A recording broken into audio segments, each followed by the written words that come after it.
Cities across the United States are gradually reopening, hoping for a quick recovery amidst a devastating pandemic and one of the biggest crises in modern history. In Boston, the COVID-19 crisis already adds up to $65 billion in lost revenue, more than double initial projections. What's the way forward? I spent a lot of time trying to encourage people in Massachusetts, keep doing what you're doing. We can't take our foot off the gas. And how can Boston gradually reopen its businesses and storied educational institutions? We have to assume that this disease could be with us at least throughout this academic year. And with its vibrant biotech sector, can the city lead the way in the race for a vaccine? Businesses that want to stay open in the midst of this will need some level of regular testing to do it.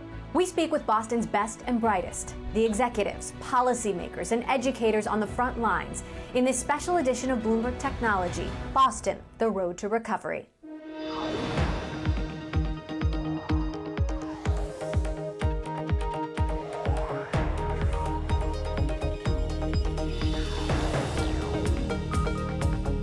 Welcome to a special edition of Bloomberg Technology, Boston, the Road to Recovery. I'm Emily Chang. We begin with a conversation about Boston's leadership through a health, economic, and social crisis as the city slowly begins to reopen. Initially, it was getting PPE to our frontline workers. We had people working in hospitals, nurses and doctors, EMTs, firefighters who just didn't have the masks and the gear that they needed. And so that was a real challenge, getting PPE into the state. A second challenge was the really dire situation, people getting laid off from work, people who were food and housing insecure, especially in low-income communities, especially in Black and brown communities. And that was a real challenge and remains a challenge. And then finally, I think just adopting to how we were going to communicate. Everything has been done virtually. For doctors, it was learning to get them licensed to provide telemedicine, for example, to their patients. So a lot of challenges in the early days, probably most of all, just not knowing what we were going to get from the federal government. And frankly, the federal government not being there to support our state or other states in the way they should have. So what's the situation now? I think the situation is better. I think that people have worked really hard in Massachusetts to stay at home, wear masks, and really do what we should be doing during this time. And that's why you've seen our infection rates go way, way down.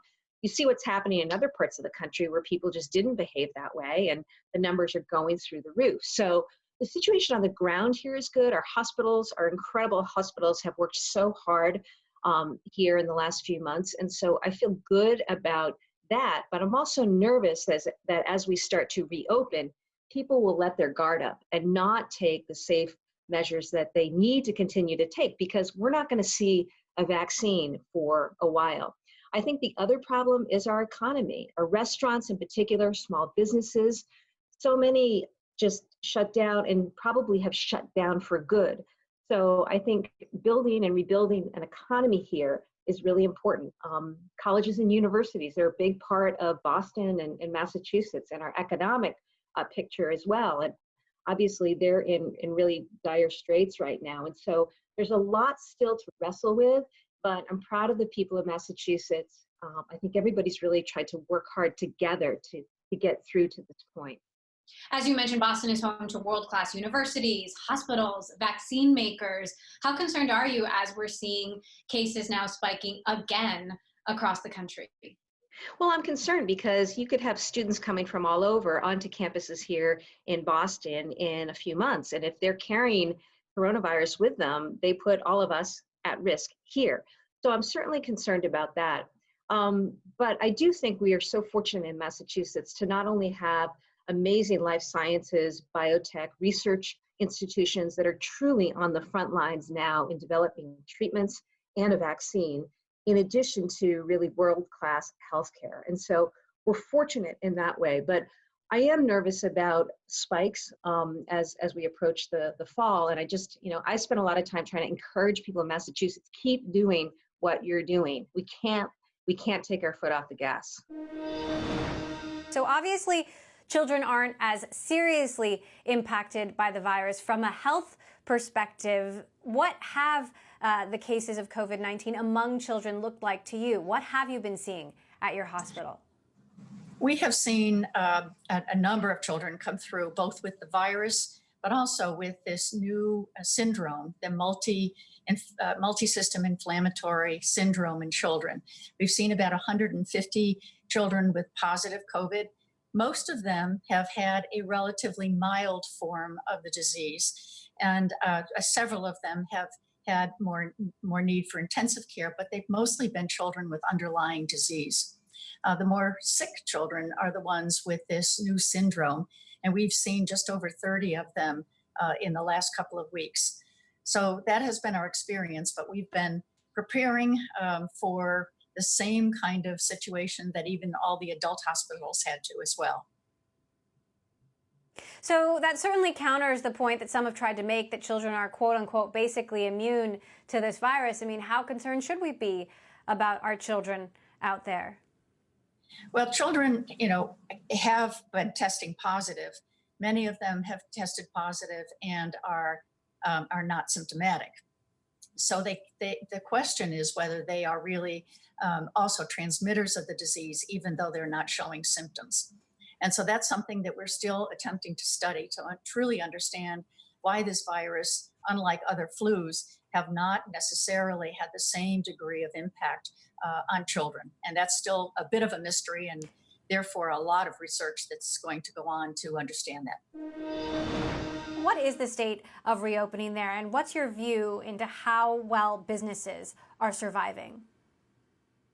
Well, so far it's going very well. There was a large joint effort, as you referred to, with the Mass High Tech Council, the Governor's Council, academics, business people, medical people. And we went through a huge effort under the leadership of the Mass High Tech Council to really look at the COVID-19. And this was probably 10 or 11 weeks ago, while people were focusing on fighting the virus at the hospital level. We were focusing on how would we reopen the economy once the hospitals were stabilized. And the governor and the Secretary of Health and Lieutenant Governor, I think, have done a very nice job in Massachusetts. In fact, I just saw the data today. Massachusetts has the lowest RT factor. It's 0.66 of all the 50 states right now. So far that program has worked very well. Now, as the co-chair of Bain Capital, you've got such an interesting vantage point. What does the economic recovery look like to you? Is it a V shape or a deep V shape, as some have suggested? Well, I think it's probably a kind of series of W's. We're going through right now nationally a second wave in many of the western states and Florida. And so the markets dropped today. That's going to affect the economy. So it's very uncertain. The Fed has piled in with $10 trillion of government spending. And that's, I think, kept businesses going and the markets up and consumers, even with the high unemployment, spending. And therefore, it's kind of blunted the economic impact of the virus. But hopefully we can keep that up and get these other states turned around in time for some kind of therapeutics or a vaccine to come along in the first or second quarter. I'm much more optimistic about the progress they've made with therapeutics and vaccines. There's 100 and so efforts going on in the world right now to fight the virus.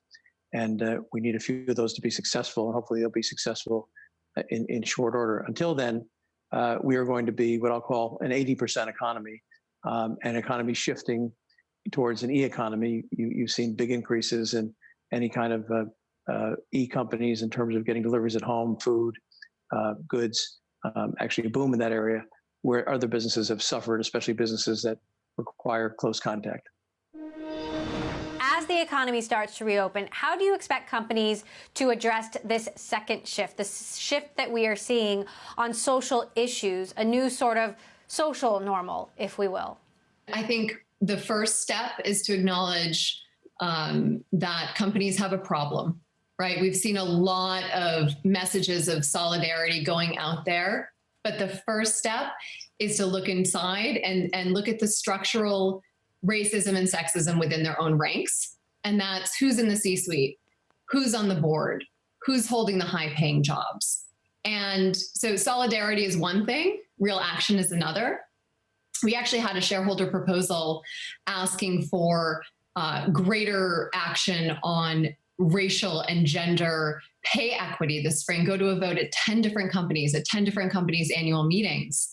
And at all of those annual meetings, the management teams and the boards opposed the proposals. That's not meaningful change. And I wonder if that would happen now, 1 month later, 2 months later, as companies are really starting to reassess what they can do to both acknowledge the problem and change from the inside out. Arjuna Capital, based in Boston, is an activist investor in Twitter and Google and Facebook. If these companies are going to continue to turn down your proposals, can you keep investing in them? Well, we invest in these companies, in companies like Facebook, for instance, with the intent of engaging. We think they've got a strong platform, a strong position in the market, and we've been working for the last 4 years to press for change. And we've seen some change. I mean, you saw it's not enough, because certainly there's consumers and users are unhappy. You have an advertiser boycott, but you did hear Mark Zuckerberg reference the 10 million pieces of hate speech that were removed from the platform in the first quarter.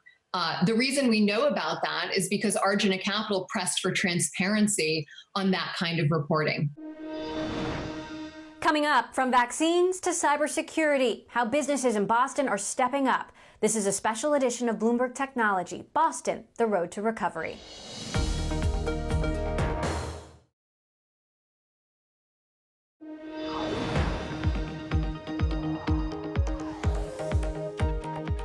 Welcome back to a special edition of Bloomberg Technology. I'm Emily Chang. For the second year in a row, Massachusetts took one of the top spots in Bloomberg's annual State Innovation Index. GE, Raytheon, Thermo Fisher, and Biogen are some of the biggest companies headquartered in the state, along with potentially leading vaccine makers like Merck, Sanofi, and Moderna. The scientific and medical community believes that the biology of a virus is druggable. And so I think there's a high probability that several vaccines will make it to the finish line. It could be as early as the end of the year or early next year. But the Boston area is also home to more than 40,000 small businesses. We spoke to some of the city's top executives about their company's road to recovery after months of sheltering in place. We needed a lot of clinical diagnostics in sort of the first phase, the acute phase of the pandemic, where you really had doctors making decisions about people who were sick and needing to know, do they have COVID or not? And we built up 300,000 or 400,000 tests like that in the United States in the last, kind of heroically in the last 3 or 4 months. Well, now what we need is much lighter weight testing. Ideally, it's not going to be a nurse administered swab. It would be something you could do yourself, either saliva or in the middle of your nose. And it would be collected just at your workplace. You wouldn't have to go anywhere. And you would do it maybe, depending on how acute the outbreak is in your area, once a week or maybe once every 2 weeks, depending. And you need to actually model that. You have to do a little bit of epidemiological modeling to know, but that would be the idea. What's been the interest from companies and schools so far? I mean, there's still so much uncertainty, and I'm sure many of them don't really know how often they're going to have to do this and for how long. Yeah, I mean, it's really hard, right? I mean, a ton of interest, but I think there's also just people are confused about this, and I think rightly, because we haven't, the last time we dealt with a pandemic at the scale that would close down the global economy was in 1918. It was 100 years ago. And so, of course, we don't have any of the infrastructure built to do this well. And so, we're seeing a lot of interest, especially among schools that are trying to open, but also really major employers. And again, it's partially a workplace safety issue, but Emily, it's also business continuity, right? Tyson had to shut down 6% of poultry production in the U.S. Ford had to close the F-150 plant. Businesses that want to stay open in the midst of this will need some level of regular testing to do it. DraftKings is based in Boston. Curious how you've been engaging with the city of Boston as you plan for a return to work, as everything has been shut down, and now the economy is starting to slowly reopen. Now, first of all, our initial focus and continued focus primary focus, I should say, is on making sure our employees are safe. They have an environment that they feel comfortable working in from home. as people talk about returning to work, we're ensuring as per guidelines that only the people who absolutely have to be in the office are coming back. And we're also continuing to try to help with job growth. We've made 0 layoffs. We've continued to hire. And we're hopeful that we can even accelerate that more. But right now, we're continuing a pretty rapid pace of hiring, even through the pandemic. You went public in the middle of a pandemic, and even more impressive, during a freeze on sports. What's it been like leading the company through this time? It's been really interesting. It's when you think about early on as you start a business where you're going to go, you usually don't even think about going public. And if you do, you probably think about ringing the bell and kind of the typical setup, not, virtual bell ringings and, not seeing your employees for months at a time while you're going public. So it's been an unusual and, unexpected way that we did it. But overall, it's been really successful. We've been thrilled with the receptiveness that the market's had to us. Really, appreciative of all the people that have invested in us and believe in our vision and what we're going to hopefully be able to achieve. And, for us, a lot of it comes down to just continuing to execute well, hoping that states continue to progress with legislation. I'm hoping Massachusetts will get something done in the near future, because that obviously helps us continue to build our base here. And if we continue to execute well and good things happen on the legislative front, I think that, things will take care of themselves on the financial side. And it's obviously distracting having a public stock price now, but trying not to watch it every day. Many people don't realize that even though Converse is owned by Nike, you're based in Boston. What's been the process of retail stores closing, reopening? Where do things stand now? Yeah, quick one there. Converse was founded over 120 years ago in New England, in Malden, Massachusetts. It's headquartered in Boston, and it's a wholly owned subsidiary of Nike. And it's kind of connected, but really independent. And so I'm based there, as well as hundreds of other employees are there. We do business in over 100 some odd countries, and North America is one of our key markets. As far as your question is around stores, Asia, fully operational. I'd say Europe, half and half, depending on the country and where they are in their kind of curve. And in North America, probably around half our stores are opening, and every day that changes based on kind of local government, regulations and what's going on in the shopping environment. Right. Talk to us about what's happening regionally and what trends you're seeing. Yeah, well, first, the biggest trend that we've seen, first, a trend that's already been there, which is that move to digital, with consumers buying and shopping and engaging with brands through their mobile devices. That just accelerated in the last 90 days. So no matter what market you're in, that's grown at a very, very fast pace. But what's been really interesting is that as we've opened our retail stores, or our partners have opened retail stores in Asia and Europe, and now in North America, our consumers wanting to get back out in the marketplace to shop and interact and be back with the brand has come back faster than we anticipated, which has been very, very good. Now, speaking about supply and demand, my producer was surprised to find that the shoes she wanted to buy for her toddler were sold out. What's the story on the supply side? Well, you'll find in the world of sneakers and fashion, as you would know, that it can be sold out for many different reasons. One is we didn't make enough, or by design, scarcity is a part of the fashion model, that you make enough to what you think is going to satisfy a certain set of demand, but that you'll move on to what's next. So without knowing the exact shoe, I don't know. But what I can also tell you is that every brand is challenged right now as digital is accelerated. There's a certain pipe that enables you to go from idea in your mobile device to consumers' homes. That pipe hasn't really gotten much bigger, but consumers' demand using digital is up multiple rates. And so the pipe is full. And so what you'll find a lot of times is it's just taking longer for you to get your favorite sneaker or apparel than it would have been before COVID-19. How much is this working from home just going to be part of our new habit? I think it'll be very substantial for companies where employees can work from home. I think you'll see a large fraction of employees continue to do that. We've told our employees that they can work from home for the rest of the year.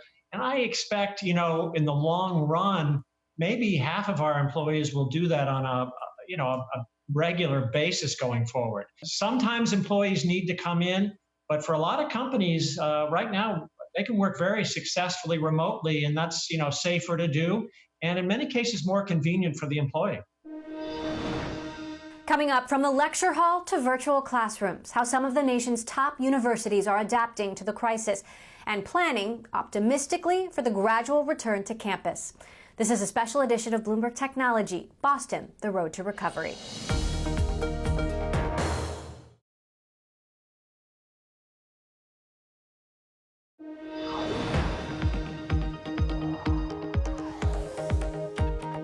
We return to a special Boston edition of Bloomberg Technology. The pandemic is upending higher education, perhaps in Boston more so than anywhere else in the country, with more than 24 colleges and universities in the area. Campuses have shut down and moved online. Now the big question is, when will students return, and how will campus life be different? If you look at this virus, one of the most insidious parts of this virus is the fact that it has a significant either asymptomatic fraction or what I call pre-symptomatic, where people can shed virus and infect other people, but they don't have symptoms. And because of that, we made the commitment back in April that we're going to do very significant PCR-based testing of our entire community. We rolled that out last week, and that will be testing everyone as they come back in the community to try to make sure that we're not bringing virus in, and then frequent testing of everyone that's coming in contact with the students and faculty throughout the semester. Now, when it comes to COVID-19, are you anticipating integrating distance learning and a more flexible curriculum for, potentially 1, 2, 3 years to come? I mean, how long term will this be? Well, see, I was raised to plan for the worst and hope for the best. And so I believe that all the things we put in place and the way we're talking about it is what we refer to as the new normal, is how we operate a residential university with COVID-19 in our midst. And I would love, like everyone else, to wake up in January and have a widely disseminated effective vaccine, but I don't think we can count on that. We have to assume that this disease could be with us at least throughout this academic year. And everything we are doing, every decision we're making, is to establish the kind of continuity we need to operate as a major research university throughout that period. Do you see being integrated into the curriculum now, potentially more so for years to come, given the experience that parents and schools have had with your program over the last 4 months? Given how unusual this back to school is going to be, whether it's a shift-based model, socially distanced model, hybrid model, I think there's just a reality that people are going to have to lean more on Khan Academy and video conferencing than they might have at any other time. And I do think some of this is going to have long-lasting implications. One silver lining of all of this is that people have been talking about the digital divide forever. And it's been very clear that as soon as the school closures hit, that there's a subset of kids, 20-30%, who didn't have adequate internet and computers at home. That has always been a barrier for them to be able to adopt tools like Khan Academy. People are really serious about solving that. So I think it's going to allow, if that gets solved or gets closer to being solved, the whole system can lean more heavily on things like this than they normally would have. And that does it for this special edition of Bloomberg Technology, Boston, the road to recovery. I'm Emily Chang. This is Bloomberg.